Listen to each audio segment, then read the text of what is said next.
السلام عليكم يا بنات، السلام عليكم يا شباب، ازيكم عاملين ايه؟ بتمنى تكونوا بخير وبصحة وسعادة وسلامة. سيدنا النبي جميل صلى الله عليه وسلم. يقولون أن النبي محمد صلى الله عليه وسلم ليس بعادل، وكان لا يرفع الظلم ولا ينصف المظلومين إلا من ديانته، يعني إلا إن كانوا مسلمين فقط. أما غير المسلمين كالنصارى واليهود ما كان ينصرهم ولا ينصفهم في شيء، بل كان يظلمهم ظلما مبرحا. هل هذا الكلام صحيح؟ هذا ما سوف نعرفه الآن. في يوم من الأيام رجل مسلم من الأنصار سرق درع من جار له مسلم، ولما خبى بعد كده الدرع ده خباه عند رجل من اليهود، وبعد كده اتهم اليهودي بسرقة هذا الدرع.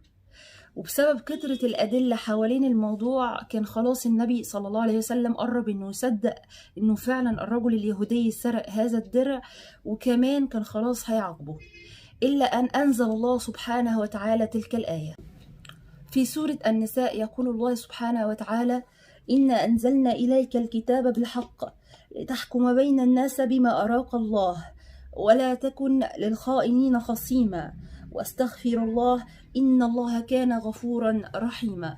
ولا تجادل عن الذين يختانون أنفسهم إن الله لا يحب من كان خوانا أثيما، إلى قوله تعالى: ومن يكسب خطيئة أو إثما ثم يرمي به بريئا فقد احتمل بهتانا وإثما مبينا. صدق الله العظيم. فقبل أن ينطق النبي صلى الله عليه وسلم ويبرئه من أي شيء قد برأه الله سبحانه وتعالى من فوق 7 سماوات، رغم أنه كان يهودي. إذن الله العادل، العدل من أسمائه العدل، فهو العدل الذي لا يرضى بالظلم مطلقا، سواء كان هذا الشخص مسلما يؤمن به وبمحمد صلى الله عليه وسلم وبدين الإسلام أم لا يؤمن به. فالله سبحانه وتعالى يعدل بين جميع الناس، وكذلك النبي محمد صلى الله عليه وسلم يأمره الله بالعدل أيضا مع جميع الناس.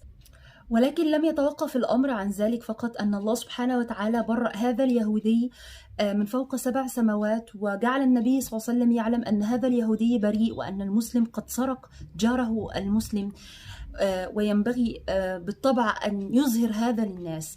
ماذا فعل النبي صلى الله عليه وسلم؟ هل سكت؟ هل اكتفى بهذا الأمر؟ هل هذا الأمر تم الكتمان عليه لأن من سرق مسلما فأخشى النبي صلى الله عليه وسلم وخجل أن يقول أن من سرق هذا هو المسلم الأنصاري؟ لا والله، بل أعلن أمام كل الملأ، وقام النبي محمد صلى الله عليه وسلم أمام جميع الملأ وقال أن اليهودي بريء من هذه السرقة، وأن الذي قد سرق هو المسلم الأنصاري.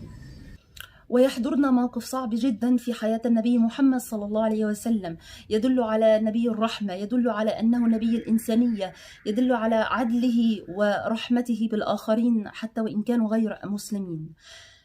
في يوم من الأيام تم قتل الصحابي عبد الله بن سهل من قبل يهود أهل خيبر، ولكن لم تتواجد مطلقا أي أدلة تثبت عليهم هذه الجريمة البشعة، لذلك لم يعاقبهم النبي محمد صلى الله عليه وسلم على هذا الفعل، لأن ليس هناك أي أدلة ولا أي بينة.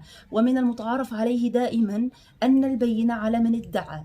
حينما تتهم أحد بشيء يجب عليك أن يكون هناك من الأدلة القاطعة، خصيصا في أمور تكون مثل هذه الجرائم البشعة أو الأمور الكبيرة. ولكن ليس هذا فقط، يعني لم يعاقبهم فقط النبي صلى الله عليه وسلم على هذا الأمر فقط، ولكن أيضا قد دفع لهم الدية من بيت مال المسلمين.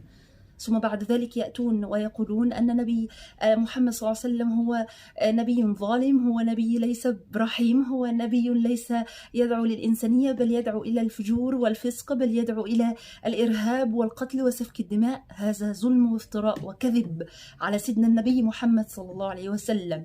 إن عرفتموه حقا لعلمتم معنى الإنسانية وتعلمتم منه هذه الإنسانية الرائعة، وهذا العدل الذي لم يتواجد مطلقا في أي شخص من الأشخاص. فكان النبي محمد صلى الله عليه وسلم يعدل مع غير المسلمين حتى وإن كان على حساب المسلمين، فهو رجل عادل حقا بمعنى الكلمة. إلا رسول الله صلى الله عليه وسلم.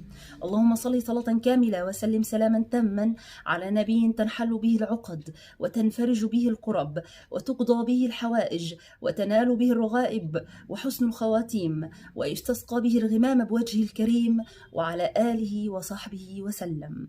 صلى الله على محمد صلى الله عليه وسلم. سيدنا النبي جميل صلى الله عليه وسلم.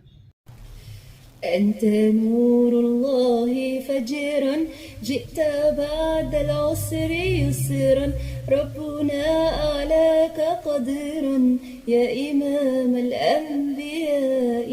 أنت في الوجدان حي، أنت للعينين ضي، أنت عند الحوض ري، أنت هاد وصفي. يا حبيبي يا محمد يا نبي سلام عليك، يا رسول سلام عليك، يا حبيب سلام عليك، صلوات الله عليك.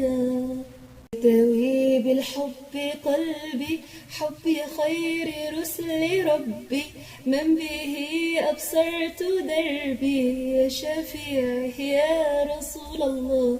أيها المختار فينا زادنا الحب حنينا، جئتنا بالخير دينا، يا ختام المرسلين، يا حبيبي يا محمد يا نبي سلام عليك، يا رسول سلام عليك، يا حبيب سلام عليك، صلوات الله عليك.